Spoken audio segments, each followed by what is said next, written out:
Good afternoon. Since the previous meeting of the Monetary Policy Committee, the sharp decline in international oil prices has contributed to a more benign global inflation environment. This development may also ameliorate the deteriorating growth outlook in some regions by providing a boost to consumption expenditure. Lower oil prices have also had a favorable impact on domestic headline inflation, with the medium-term forecast improving relative to the previous forecast. However, the underlying inflation pressures, as reflected in core inflation, persist. The domestic growth outlook remains challenging, but after 2 quarters dominated by the fallout from extended strikes, some recovery is expected, though demand remains subdued. The coming quarters are expected to see an improved performance in the mining and manufacturing sectors, but the outlook is inhibited by domestic structural constraints, as well as by a weak global economy and the continued declining trend in non-oil commodity prices. Growth next year is expected to remain weak. The year-on-year inflation rate, as measured by the Consumer Price Index for all urban areas, measured 5.9% in both September and October, having measured 6.4% in August. Downward pressure on inflation in October came from continued moderation in food and petrol prices.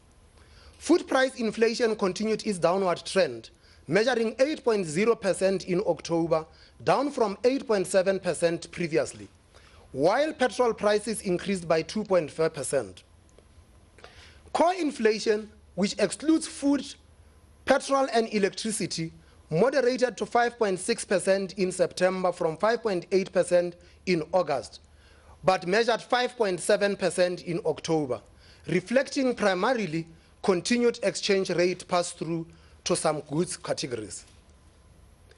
Administered price inflation, excluding petrol, measured 6.4% in October, down from 6.5% in September. Headline producer price inflation for final manufactured goods, which reached a recent high of 8.8% in April, measured 7.2% and 6.9% in August and September, respectively, driven in part by lower food and fuel price inflation. The bank forecast of headline inflation has improved since the previous meeting of the MPC, mainly due to the impact of declining international oil prices. Having reached a peak of 6.5% in the second quarter of this year, inflation is now expected to average 5.9% in the final quarter of 2014 and averaged 6.1% for the year, compared with 6.2% previously. The downward trend is expected to continue into next year, with inflation forecast to reach a low of 5.1% in the second quarter and to average 5.3% for the year, compared with 5.7% previously. The forecast for 2016 has been revised down from 5.8% to 5.5% and is expected to measure 5.4% in the final quarter of this year. The forecast for core inflation, by contrast, is more or less unchanged at an average 5.6% and 5.7% in 2014 and 2015, respectively, reaching a peak of 5.9% in the first quarter of 2014, previously 5.8%, and is expected and moderating to 5.3% in 2016, down from 5.5% previously. The MPC assesses the risk to the headline inflation forecast to be broadly balanced. The results of the fourth quarter inflation expectations survey of the BER will only be released in December. Market-based surveys, as reflected in the Reuters Econometer survey, however, show that the median CPI inflation expectation of analysts has remained unchanged over the past 2 months at 5.7% and 5.5% for 2015 and 2016, respectively. Break-even inflation rates which is the yield differential between conventional bonds and inflation-linked bonds, declined since the previous meeting and reflect expectations within the target range for 5-year maturities and marginally above the upper limit of the inflation target range at the 10-year maturities. The US and the UK remain the main drivers of global growth, although more broadly, global growth may get some impetus from lower oil and food prices, which should provide some boost to consumers. US economic growth was better than expected in the third quarter, with the first advanced estimate of 3.5% and the unemployment rate declining to 5.8%, the lowest level since June 2008. The UK recorded growth of 2.8% in the third quarter, while the unemployment rate was unchanged at 6.0%. The Japanese economy contracted for a second consecutive quarter during the third quarter and has prompted a reconsideration of a further VAT increase next year. The response to the further additional monetary stimulus announced recently remains uncertain amid a tighter fiscal policy stance. The Eurozone outlook also remains bleak, including in the core countries such as France and Germany, although lower food and oil prices coupled with further monetary easing may have a positive impact. The outlook for emerging markets is mixed, with emerging Asian economies expected to benefit most from the positive spillovers from the US recovery. This is expected to offset in part the adverse impact of the slowdown in China, where growth is expected to be lower than in the past few years as the economy rebalances away from investment towards consumption. This moderation is expected to continue to impact negatively on commodity prices. The Indian economy is showing signs of sustained recovery, while the other BRICS partners of Russia and Brazil face significant growth headwinds. Oil exporters generally are expected to face challenges from international oil price weakness. Global inflation is expected to moderate in the face of benign food price inflation and falling international oil and other commodity prices. While this is welcome in the higher inflation regions, particularly emerging markets, it does aggravate deflationary risks in some of the advanced economies, particularly in the Eurozone and Japan. Monetary policy stances are expected to remain ultra-loose in these two regions, with a significant stimulus package announced recently in Japan, and the ECB is anticipated to conduct further asset purchases. The US Fed has ended its program of quantitative easing, but at this stage, it is not contracting its balance sheet, and proceeds from maturing assets are being reinvested. Although the general expectation is that the US Fed will begin raising interest rates in mid-2015, there are also some expectations that the more benign inflation outlook could delay this. Forward guidance from both the Bank of England and the US Fed is that any adjustment is likely to be gradual and policy rates may be lower than their estimated long-run normal rates for some time despite the improved growth outlooks. Since the previous meeting of the MPC, policy rates have increased in Brazil, Russia, and Indonesia, but reduced in Sweden, South Korea, Chile, and Poland. The exchange rate of the rand has been relatively volatile since the previous meeting. In response to external and domestic factors, including changing expectations of the timing of the first US interest rate increase, as well as the downgrade of South Africa's credit rating by Moody's Investor Services. Although the rand initially weakened sharply against the US dollar, at one stage reaching a level of 11 rands 36 cents against the US dollar, this move has since largely been reversed. Since the previous meeting of the MPC, the rand has depreciated marginally against the US dollar, but appreciated by 2.1% and 3.5% against the euro and sterling respectively, and by 1.8% on a trade-weighted basis. The rand is expected to remain susceptible to sudden shifts in sentiment regarding changes in monetary policy stances in the advanced economies and the continued uncertainty regarding the extent to which US normalization is already priced into the exchange rate. The asynchronous nature of advanced economy monetary policies is expected to complicate the outlook and outcomes. However, the rand is likely to remain more sensitive to changes in financial conditions in the US than in Japan and the Eurozone.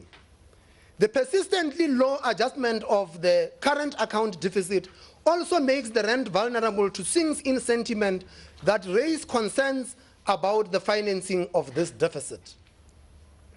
Although the lower oil prices should reduce the oil import bill, its positive impact on the deficit may be limited by further declines in other commodity prices. The volatility in portfolio capital flows is indicative of fickle global investor sentiment. Net bond sales by non-residents amounted to 12.6 billion rands in September and 2.1 billion rands in October, and a further 1.5 billion rand to date in November. In the equities market, having been marginal net sellers in September, non-residents were net buyers to the value of 5.7 billion rands in October, but net sellers of 6.3 billion rands to date. The domestic growth outlook remains subdued. Although an improved growth outcome is expected in the third quarter, following the 0.6% growth in the second quarter, this is off a low base following prolonged strikes in the mining and manufacturing sectors. The bank's forecast for GDP growth in 2014 has declined marginally from 1.5% to 1.4%, and forecasts for 2015 and 2016 have been revised down from 2.8% and 3.1% to 2.5% and 2.9% respectively. This restrained outlook is consistent with the bank's composite leading indicator of economic activity, which continues to trend sideways with a slightly upward move recently. The RMB BER Business Confidence Index improved in the third quarter, but at 46 index points remains below the neutral level of 50 points. The mining sector appears to be recovering to some extent from the strike-affected first half of the year and is expected to contribute positively to third quarter growth following 2 consecutive quarters of contraction. The physical volume of mining production increased by 0.7% in the third quarter compared with the second quarter, and further increases can be expected in the final quarter as platinum output is still below pre-strike levels. By contrast, although the physical volume of manufacturing production increased in September, the month-long strike in the steel and engineering industry in July contributed to a quarter-to-quarter contraction of 1.3% in the third quarter. Sentiment indicators suggest that the outlook for the sector remains bleak, with the manufacturing confidence index still at very low levels and capacity utilization rates back at 2011 levels.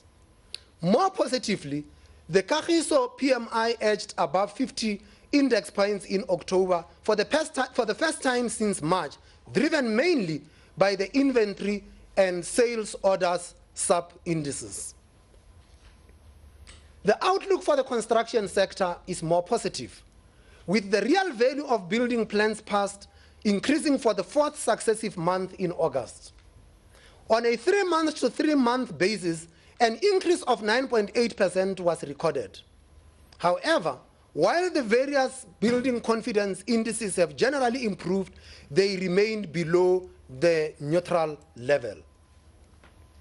The weak pace of economic growth is mirrored in the unemployment rate, which, according to the quarterly labor force survey of Statistics South Africa, measured 25.4% in the third quarter, compared with 24.5% a year earlier. Total employment increased at a year-on-year rate of 0.5% in the quarter. At the same time, the number of discouraged workers increased sharply by almost 100,000 and now total 2.5 million. Consumption expenditure by households has remained relatively subdued, but there are signs of a moderate increase in the quarterly growth rate as the negative effects of the protracted strikes on consumption dissipate. Consumption expenditure could be positively impacted by lower petrol prices. Although retail sales growth declined by 0.8% non-annualized in September, quarter-to-quarter growth of 0.9% was recorded in the third quarter and 2.3% year-on-year. Similarly, wholesale trade sales contracted in the third quarter but increased by 5.9% on a year-on-year basis. Motor vehicle sales have also shown some signs of recovery. Although domestic sales are expected to be lower this year than in 2013. Real sector confidence improved, with the BER reporting retailer confidence above the neutral level for the first time in 2.5 years. Consumer confidence, however, declined significantly in the third quarter following an unexpected increase in the second quarter. Trends in bank credit extension to the private sector have remained characterized by declining growth in advances to households, while advances to corporates have been buoyant. Total loans and advances grew at a 12-month rate of 8.8% in September, but excluding mortgages, the growth rate was 13.5% compared with a recent high of 18.6% in December 2012. Credit extension to the household sector grew by 3.7% in September as unsecured lending remained weak despite a reversal of the negative growth trend in the month. But credit to the corporate sector grew by 15.3%. 12-month growth in mortgage advances to households remained at levels below 3%, while installment sale credit and leasing finance continued its downward trend with growth of 6.9%. These trends are likely to constrain consumer demand in the coming months. According to the October medium-term budget policy statement, government remains committed to its policy of fiscal consolidation in order to prevent an increase in the debt ratio to unsustainable levels. The fiscal deficit is expected to decline from a projected 4.7% of GDP in the current fiscal year to 3.0% in 2017-2018. This is expected to be achieved through adherence to a nominal expenditure growth ceiling and increased tax revenues. The ability to achieve the nominal expenditure targets will be determined to an important degree by the public sector wage settlement. Wage trends remain unchanged since the previous meeting of the MPC. According to Andrew Levy employment publications, wage settlements rates have averaged 8.0% in the first 9 months of the year. Nominal remuneration per worker, as well as productivity trends in the formal non-agricultural sector, were distorted by the significant increase in temporary employees by the Independent Electoral Commission, which contributed to the decline in the year-on-year increase in remuneration from 6.3% to 3.5%, while productivity declined by 1.6%. The net result was a marginal increase in unit labor costs of 5.2% in the second quarter from 5.1% previously. Food price inflation remains a major driver of inflation, but is expected to continue to moderate in the coming months. Food price inflation appears to have peaked at 9.5% in August and has since moderated to 8% in October as lower producer prices of crops and cereals, which declined by 6.3% in December, are beginning to have an impact at the consumer price level. Restocking of herds following the drought last year, however, has kept meat price inflation elevated. Food price pressures also remain benign at the global level, with the Food and Agricultural Organization International Food Price Index declining for 7 consecutive months to its lowest level since August 2010. International oil prices have declined markedly since their recent peak in June of around $115 US per barrel to current levels of below $80 US per barrel. This decline reflects a combination of factors, including increased supply coming from the US and Libya, moderating demand from China in particular, and changes in the internal dynamics within the OPEC cartel. The general expectation in the market is that these lower prices could persist for some time, although some of the advantage of lower international oil prices has been offset to some extent by a weaker rand exchange rate. Domestic petrol prices have declined by a cumulative R1.17 per litre since August, and should current trends continue, a further decline of around 70 cents per litre can be expected in December. The marked decline in the international oil prices has had a significant impact on the medium-term outlook for headline inflation in the global economy and in South Africa. At this stage, it is unclear whether this is a temporary shock or if it is to be sustained or decline further. As with an oil price increase, we would look through the impact effect and focus on the possible second-round effects of this decline. The possibility that oil prices are sustained at current levels introduces a degree of downside risk to the inflation forecast. The domestic growth outlook remains challenging, and the risks to the forecast are assessed to be moderately on the downside. The MPC does not see significant signs of excess demand pressures that are impacting on the inflation outlook, and household consumption expenditure is expected to remain constrained. At the same time, despite its recent relative stability, the exchange rate remains an upside risk to the inflation outlook, vulnerable to changing perceptions of the timing of global monetary policy adjustments and the slow pace of contraction in the current account deficit.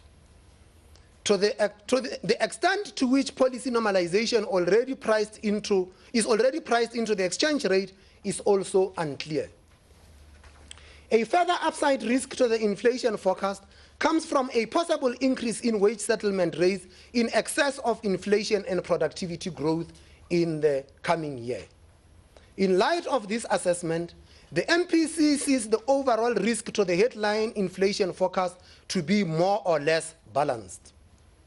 However, given the elevated level of core inflation and the fact that inflation is expected to increase later in the forecast period as the first round effect of the oil price decline dissipates, the committee remains vigilant and will continue to monitor developments closely. The committee remains of the view that interest rates will have to normalize over time. However, given the lower trajectory of headline inflation and the continued weak state of the economy, the MPC has unanimously decided to keep the repurchase rate unchanged at 5.75% per annum at this stage. The timing of future interest rate increases will be dependent on a range of factors, including the evolution of inflation expectations, the speed of normalization of monetary policy in the US, and the state of the domestic economy.